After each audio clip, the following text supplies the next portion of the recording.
자, 이번 시간 이어서 AFPK 상속설계 문제풀이 강의 진행하도록 하겠습니다. 먼저 제1장 상속과 상속설계 이해 중에 먼저 주제 1번 상속설계 2 파트 보도록 하겠습니다.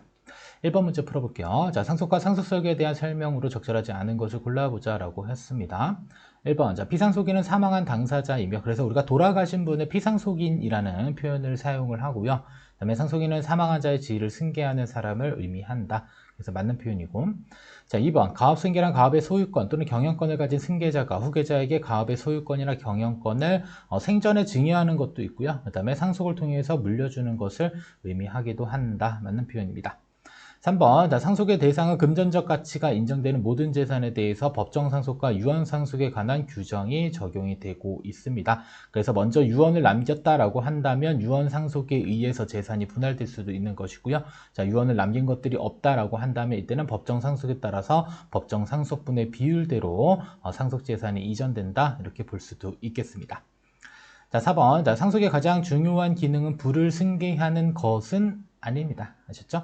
그래서 상속은 단순히 부를 승계하는 것이 아닌 거래의 계속성을 보장하고 법률 관계를 유지하는 등 경제 체제를 이끌어가는 중요한 요소 중에 하나가 될 수 있다. 그래서 가업을 가지고 있다라고 하는 분들이 가업 승계를 하는 이유가 바로 거래의 계속성, 법률 관계 유지, 경제 체제 이끌어가는 요소 이렇게 생각하시면 되겠습니다. 그래서 단순하게 부를 승계하는 것은 아니다라는 관점에서 생각해 보시면 되겠고요. 자, 다음은 2번 문제. 자, 상속설계 목표에 대한 적절한 설명으로만 모두 묶인 것은 이라고 되어져 있고요. 자, 상속설계 목표는 전체 4가지만 잘 기억하시면 되겠습니다. 그래서 생존 기간 동안의 상속설계, 그 다음에 사후 개인재산의 관리와 처분. 자, 근데 사후라고 나오는 부분들이 있으면 자, 사전, 생전으로 많이 바꾸기도 합니다. 그런 부분 조심하시고요. 세 번째, 자, 상속인과 이해관계자들에 대한 배려, 그 다음에 사회활동 및 거래의 계속성을 유지하는 것, 가업을 승계하는 경우에 해당된다라고 좀 전에 설명을 드렸습니다. 자, 그럼 보시면 첫 번째, 자, 생존 기간 동안의 상속설계, 마찬가지로 상속설계 목표에 대한 부분이고, 나번 상속인과 이해관계자들에 대한 배려, 그 다음에 다번 사회활동 거래의 계속성 유지, 라번 생존기간의 개인재산의 관리와 처분. 자, 생존기간은 아니겠죠. 그래서 사후 개인재산의 관리와 처분과 관련된 부분이 되겠습니다. 그래서 정답 4번 체크해 주시면 되겠고, 자, 그 다음에 프로세스 부분들은 여러분들이 스스로 한번 보시면 좋겠고요. 자, 여기, 자, 주제 3번. 자, 상속설계에서 재무설계사의 역할과 책임.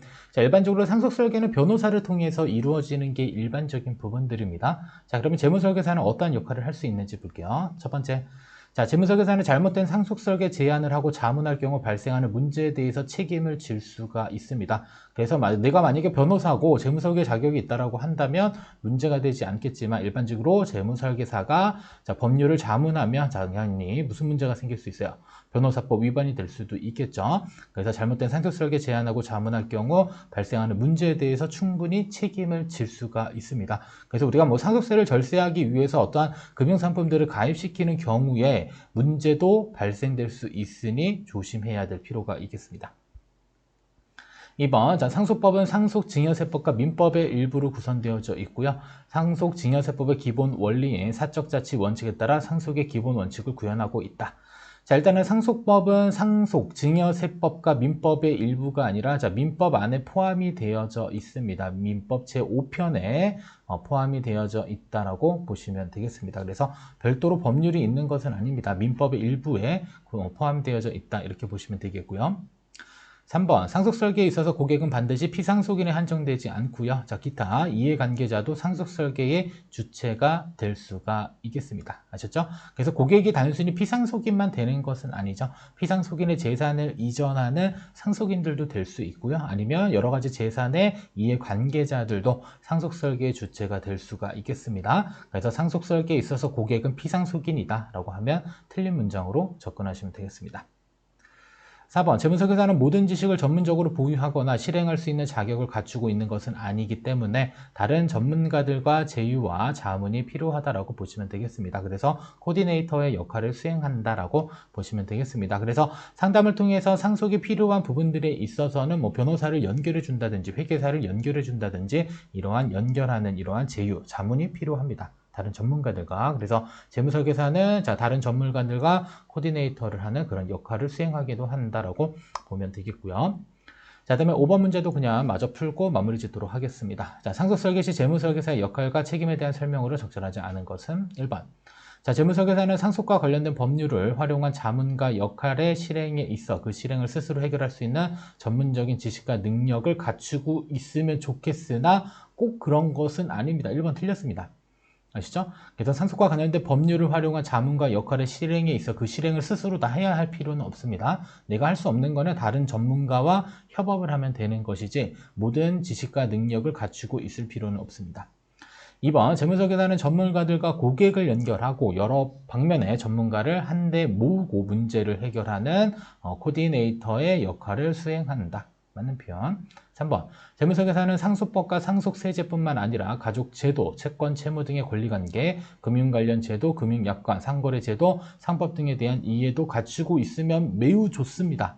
아셨죠? 매우 좋습니다. 좋은 건데 일단 현실에 있어서는 이렇게 여러 가지 제도들을 굳이 그렇게 알 필요가 있을까요? 라는 생각은 듭니다. 아셨죠? 알고 있으면 매우 좋기는 하다. 하지만 이렇게까지 알 필요는 없다. 왜냐하면 다른 전문가와 협업하는 게 훨씬 더 나을 수도 있습니다. 네 번째, 재무설계사는 기본적으로 상속세 계산 방식은 당연히 인지를 하고 있어야 되겠습니다. 그래서 상속세에 가산되는 자산들과 이제 차감되는 자산들에 대한 부분, 그다음에 과세과액과 상속공제 관련된 부분들에 대해서는 충분히 인지하고 있어야지 고객에게 어느 정도의 상속세가 발생될 수 있음에 대한 부분들을 충분히 설명을 할 수가 있겠죠. 그래서 상속세 계산 방식에 대해서는 충분히 이해하고 있을 필요가 있겠습니다. 따라서 정답 1번으로 체크하시면 되겠습니다.